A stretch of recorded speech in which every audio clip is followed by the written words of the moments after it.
నమస్కారం SJ news కి స్వాగతం. తీసుకోలేకపోయిన వాళ్ళకి ఇంటికే తెచ్చిస్తారు. కాకపోతే నీ దగ్గరికి నేను మొదటి రోజు కాబట్టి నేను తెచ్చిచ్చాను అంతే. సరేనా? ఓకే, వస్తుంది వస్తుంది వస్తుంది వస్తుంది ఇట్లా కొంచెం ఇట్లా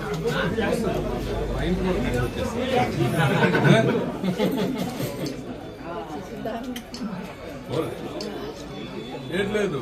ఇప్పుడు మామూలుగా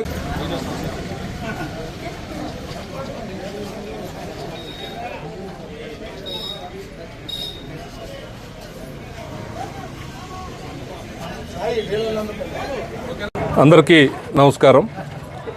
కూటమి ప్రభుత్వం అధికారంలోకి వచ్చిన తర్వాత అనేక రకమైనటువంటి నిర్ణయాలు, గతంలో పాలకులు ప్రభుత్వాలు తీసుకున్నటువంటి నిర్ణయాల వల్ల ప్రజలు అనేక రకమైనటువంటి ఇబ్బందులకు గురి కావటం కావచ్చు, అనేక రకాలుగా అవసరం లేని చోట కూడా విపరీతమైనటువంటి వ్యయ ప్రయాసాలకి తీసుకెళ్ళినటువంటి పరిస్థితి గమనించినటువంటి కూటమి ప్రభుత్వం ముఖ్యంగా రేషన్ విషయంలో ఏదైతే గతంలో ఈ రేషన్ బల్లు అని పెట్టి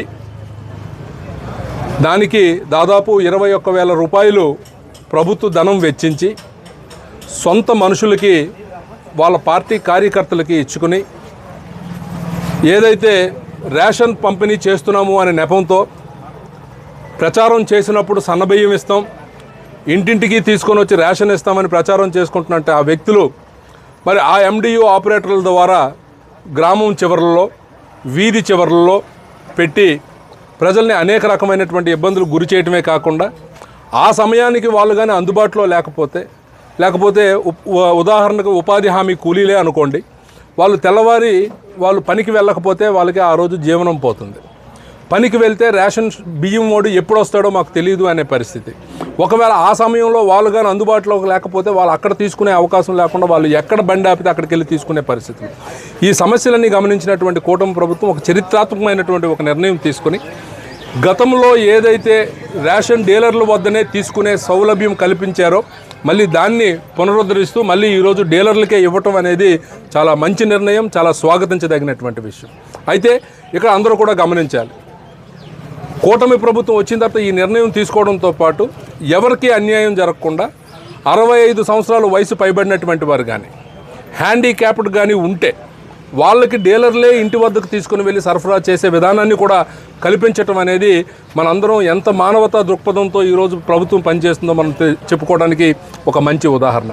అలాగే ఎవరైతే ఎండియు ఆపరేటర్స్ ఉన్నారో వాళ్ళకి కూడా అన్యాయం జరగకుండా వన్ టైం సెటిల్మెంట్ చేస్తూ ఆ వాహనాలు మళ్ళీ వాళ్ళకే ఇచ్చే విధంగా కూడా చర్యలు తీసుకోవటం, వాళ్ళ ఆ వాహనాన్ని దేనికి ఉపయోగించుకున్న ఇబ్బంది లేదని చెప్పి వాళ్ళకి కూడా భరోసా ఇవ్వటం అనేది జరిగింది. ఖచ్చితంగా ఈ పాత నిర్ణయం ఏదైతే మళ్ళీ పునరుద్ధరిస్తూ ఈరోజు కూటమి ప్రభుత్వం తీసుకుందో దానివల్ల ప్రజలెవ్వరికీ ఏ రకమైనటువంటి ఇబ్బంది లేకుండా నెలకి 15 రోజులు తెల్లవారి 8 నుంచి మధ్యాహ్నం 12 వరకు, అలాగే సాయంత్రం 4 నుంచి మళ్ళీ 8 వరకు నెలకు 15 రోజులు కూడా ఈ రేషన్ షాపులు అనేవి తెరిచే ఉంటాయి. ప్రజలు వాళ్ళ సౌలభ్యం ప్రకారం వాళ్ళు ఎప్పుడు కావాలంటే అప్పుడు వచ్చి డీలర్స్ దగ్గర తీసుకునే అవకాశం కూడా ప్రభుత్వం కల్పిస్తుంది. కాబట్టి ప్రజలందరూ కూడా మళ్ళీ దీన్ని స్వాగతిస్తారు అనే ఒక పరిపూర్ణమైనటువంటి నమ్మకం.